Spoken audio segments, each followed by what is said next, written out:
जो उसका आज तक तरीका कार रहा है वो ये रहा है कि गुलाम मुस्तफ़ा ना कल बदला था, ना आज बदलेगा और ना कयामत तक बदल सकता है। मुस्तफ़ा जाने रहमत सल्लल्लाहु अलैहि वसल्लम की मुबारक जो उसवा है,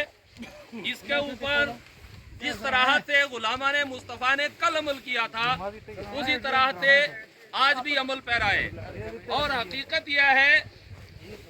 कि जिस तरह मौसम बदलता है, जिस तरह हालात बदलते हैं,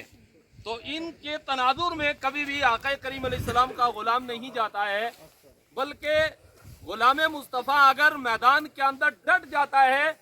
और एक जगह अज़्म मुसम्मम करके खड़ा हो जाता है,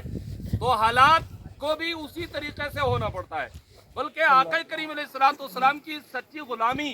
का सबूत यह है कि मेरे महबूब का गुलाम जो है वो हालात को भी बदल देता है और माहौल को भी चेंज करके रख देता है। लिहाजा आज के जमे गफीर में जो मेरा मेन मैसेज है वो यह है कि मेरे ईमानी भाइयों और बुजुर्गों, कुछ भी हो जाए, हमने रसूल करीम सल्लल्लाहु अलैहि वसल्लम की सीरत को नहीं छोड़ना है, सरकार के किरदार को नहीं छोड़ना है,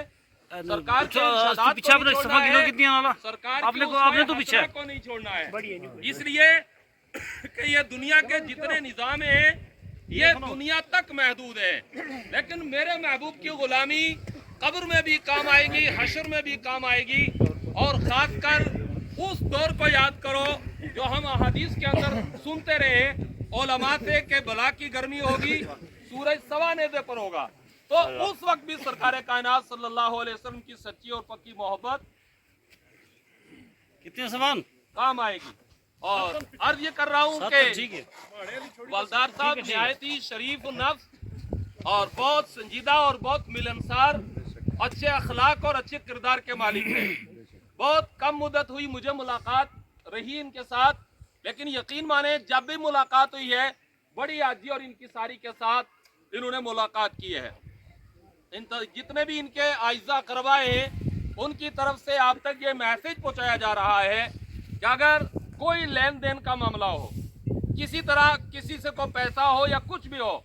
तो वो आकर इनके वरासा से ले सकता है। और अगर किसी की दिल आज़ारी हुई हो तो वो इस वक्त जो है इनके नमाज जनाजा से कबल,